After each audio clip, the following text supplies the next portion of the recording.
Do you know how to prove this triangle inequality formula? In this video, we will learn how to do that. So, Assalamu alaikum guys, welcome to Nurul Riazi and this is your mathematics teacher Nuruddin Qureshi.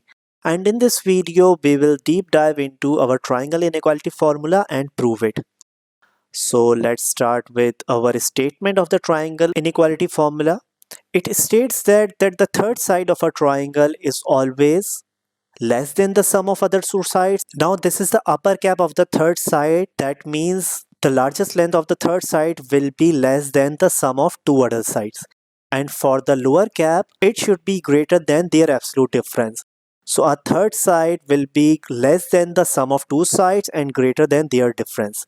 Now we will prove the first part of our statement.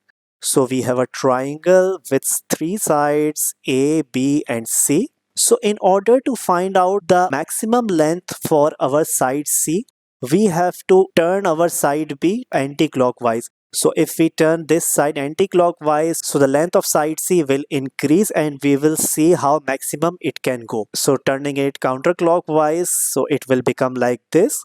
So now the length of side C is equal to the sum of length of side A and length of side B. But as you can see now, this is no more a triangle, this is a set of flat lines.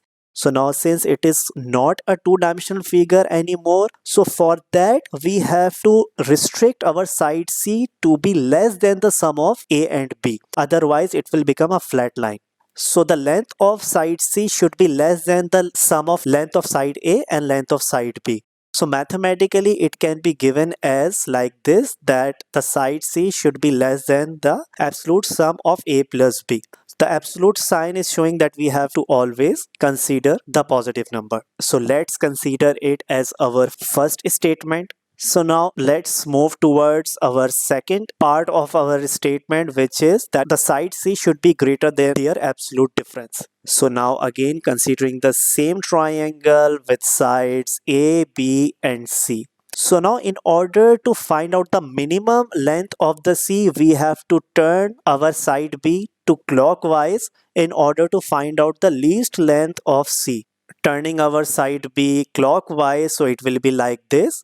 So now as you can see that our side C is just the difference of side A and side B. But again, these are now simply flat line segments. These are not a two-dimensional figure or a triangle. So in order to restrict it to remain as a two-dimensional figure, we have to keep the length of C greater than the difference of A and B. So mathematically, it can be expressed as that C should be greater than the absolute difference of A and B. So we will consider it as our statement 2. So now this is our first statement, which mathematically states that C should be less than absolute sum of A plus B, and according to the second statement, C should be greater than the absolute difference of A and B. So now combining statement 1 and 2, we will get that C should be greater than absolute difference of A and B, and C should be less than the absolute sum of A and B, which is called our triangle inequality formula.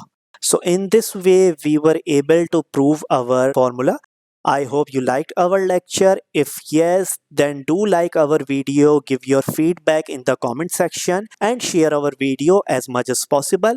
And if you like the concept of Nurul Riazi, then do subscribe our channel and follow our Instagram page with the same handle.